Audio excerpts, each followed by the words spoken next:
one thing that I've learned since my last breakup is a lot about grief.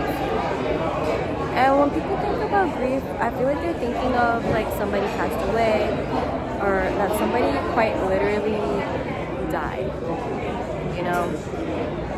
But honestly, I talked with my therapist and we talked about how grief, you can lose the idea of a future.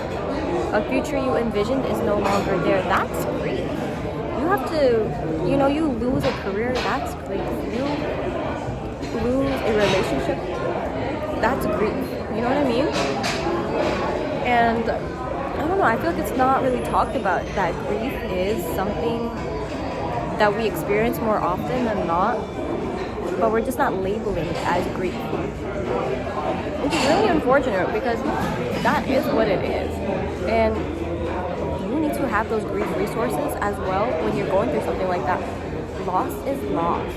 You know what I mean? Like, people are not talking about it, but loss is loss no matter what.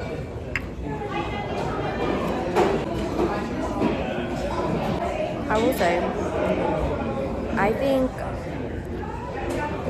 that people label grief and also forgiveness.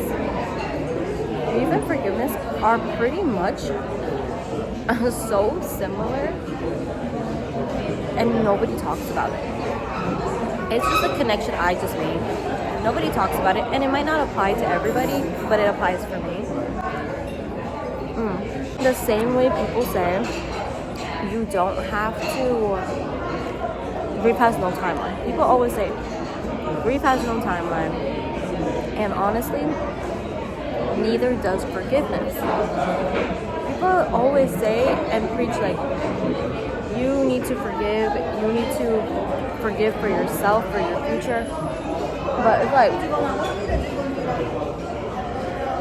like honestly, you don't have to.